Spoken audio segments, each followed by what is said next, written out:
என் பையனுக்காண்டி தான் ஃபர்ஸ்ட் நானு கத்துக்க வந்தது மேம். கான்ஃபிடன்ட் ரொம்ப லோவா இருந்துச்சு மேம். இதான் மேம் ஃபர்ஸ்ட் ஜாயின் பண்ணது நம்மளோட கண்டிப்பா ஒர்க்ஃபுல்லா இருக்கும் அப்படின்னு நல்லாவே சொல்லுவேன் மேம். இப்ப நிறைய வொக்காபுலரி வேர்ட்ஸ் யூஸ் பண்ணி நம்ம சென்டென்ஸ் மேக் பண்றது ஈஸியா இருக்கு. My name is Gayathri. I am from Hosur. நான் ஃபர்ஸ்ட் வந்து இங்கிலீஷ் லேர்ன் பண்ணணும் அப்படின்றது வந்து நான் வேலைக்கு போறதுக்காண்டி அப்படிலாம் இல்ல. என் பையனுக்காண்டி தான் ஃபர்ஸ்ட் நான் கத்துக்க வந்தது மேம். ஏன்னா எனக்கு நிறைய ஸ்ட்ரகிள் இருந்தது. அவர் வந்து ஃபுல் அண்ட் ஃபுல் சிபிஎஸ்இ சிலபஸ்னால எனக்கு கேஜி வரைக்கும் எதுவும் தெரியல. After first standard second standard போகும்போது எனக்கு ரொம்ப ஸ்ட்ரகிளா இருந்துச்சு. சோ அப்ப நான் டிசைட் பண்ணேன், சரி நம்மளே ஏதாவது கத்துக்கலாம் அப்படின்ட்டு நிறைய யூடியூப் சேனல் பார்த்தேன், நிறைய ஆப்ஸ் பார்த்தேன். பட் ஆனா எதுலயுமே வந்து எனக்கு அந்த சாட்டிஸ்ஃபைட் இல்ல. அப்புறம் சாரோட 3 days ப்ரோக்ராம் பார்த்துட்டு தான் சரி கொஞ்சம் கம்ஃபர்டபுளா இருந்த மாதிரி இருந்துச்சு அப்படின்னு சொல்லிட்டு ஸ்பெண்ட் பண்ணி சரி செய்யலாம் அப்படின்ட்டு முடிவு பண்ணி செஞ்சேன். கான்ஃபிடன்ட் ரொம்ப லோவா இருந்துச்சு மேம். நம்ம கரெக்டா சொல்லி கொடுக்குறோமா இல்லையா அப்படின்ட்டு நம்ம ஒவ்வொரு டைம் போய் கூகுள்ல செக் பண்ற மாதிரி சோ அந்த மாதிரியான ஒரு ஒரிஸ் நிறைய இருந்தது. யார்கிட்ட கேட்கறது, நம்ம எப்படி வந்து ஃபர்தரா மூவ் பண்றது அப்படின்னு கொஞ்சம் தெரியாம நான் ஃபர்ஸ்ட் வேலைக்கு போயிருந்தேன் ஸ்டாஃப் நர்ஸ். ஸ்டாஃப் நர்ஸ்ல அவ்வளவா இருக்காதுல்ல மேம். நார்மல் தமிழ் லாங்குவேஜ் தான் வந்து எல்லாமே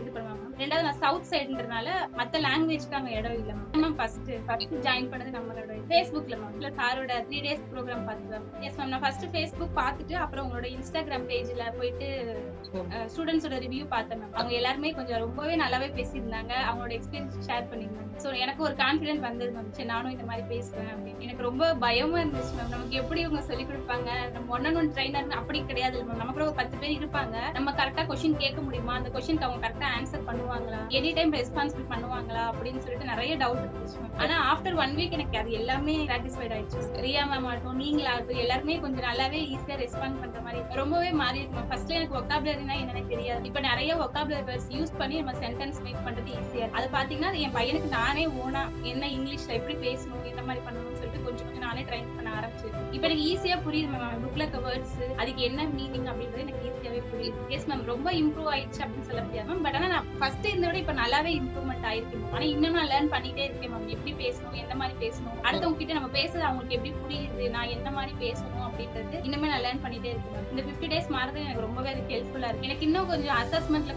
இன்னும் கொஞ்சம் நிறைய இருந்துச்சுன்னா ஹெல்ப்ஃபுல்லா இருக்கும். இப்ப நல்லா யூஸ்ஃபுல்லா இருக்கு மேம். பட் இன்னும் நிறைய கத்துக்கணும். நம்ம இப்ப விட்டுட்டோம்ல மேம். 90 days முடிஞ்சிச்சு மேம். சோ இதுக்கப்புறமும் நம்ம கரெக்டா அந்த டைம் ஒதுக்கி உட்கார்ந்து நமக்காண்டி படிக்கணும்னா அதே மாதிரி ஒரு செஷன் இருந்தா நல்லா இருக்கும் அப்படின்ட்டு ஒரு எஸ் மேம். ஃபர்ஸ்ட்ல என் ஹஸ்பண்ட் கிட்ட பேசும்போது நார்மல் தமிழ்ல தான் மேம். இப்போ ஒவ்வொன்றுக்கும் நான் அவருக்கு மீனிங் சொல்லி கொடுக்கும்போது எனக்கு கொஞ்சம் ப்ரௌடா இருக்கு. ஃபர்ஸ்ட் இல்ல மேம், அட்டன் பண்றதுக்கு முன்னாடி இல்ல மேம். இப்ப அட்டன் பண்ணி முடிச்சுட்டு நானும் ஏதாவது பண்ணணும்.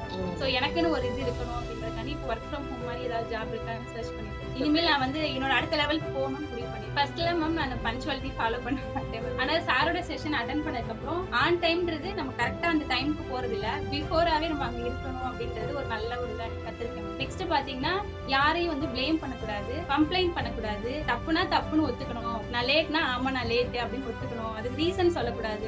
அந்த மாதிரி நிறைய விஷயங்கள் கத்துக்கிட்டேன். இப்ப நாமே என் பையனை ஸ்கூல் கூட்டிட்டு போற டைம்ல ஆன் டைம் போகாம அதுக்கு முன்னாடியே கொஞ்சம் கூட்டிட்டு போயிருக்கேன். ஏர்லியராவே போயிட்டாலே கொஞ்சம் எனக்கு கொஞ்சம் சாட்டிஸ்ஃபைடா இருக்கு. நிறைய பஞ்சுவாலிட்டி ஃபாலோ பண்ணுவோம். டைம் நிறைய கிடைக்குது. ஃபர்ஸ்ட் எனக்கு டைமே இல்லாத மாதிரி இருந்துச்சு. இப்ப இந்த செஷனுக்கு அப்புறம் எனக்கு நிறைய டைம் கிடைக்குது. அந்த டைம்ல நம்ம என்ன பண்ணலாம், என்ன பேசலாம், நம்ம அடுத்த க்ரோத்க்கு எப்படி போறது, அது எல்லாமே கொஞ்சம் நல்லாவே லேர்ன் பண்ணி அதே மாதிரி இந்த ஏர்லி 4:30க்கு எந்திரிக்கலாம் வாய்ப்பே இல்லை. ஆனா இப்ப சாரோட செஷன் அட்டன் பண்ணதுக்கு அப்புறம் 4:30க்கு அப்புறம் தூக்கமே வர மாட்டேங்குது. கரெக்டா அந்த 4:30னாலே சாரோட ஞாபகம் வந்து கண்டிப்பா நம்மளோட 7 ஏஞ்சல் பத்தி கண்டிப்பா சொல்லுவேன். நான் இப்ப 3 days ப்ரோக்ராம் என்னோட பிரதரே அட்டன் பண்ண சொல்லிருந்தேன். அவரும் அட்டன் பண்ணிருக்காரு மேம். சோ அவரு ஜாயின் பண்ணுவாருன்னு கண்டிப்பா நான் நினைச்சிட்டு தான் மேம் இருக்கேன். என் ஃப்ரெண்ட்ஸ் எல்லாருக்குமே கண்டிப்பா நான் இதை பத்தி சொல்லுவேன் மேம். மஸ்ட் டு ட்ரை தான் மேம் சொல்லுவேன். கண்டிப்பா ட்ரை பண்ணணும். நம்ம கட்டுற காசு கண்டிப்பா ஒர்த்ஃபுல்லா இருக்கும் அப்படின்னு நல்லாவே சொல்லுவேன் மேம். தேங்க்யூ. பை.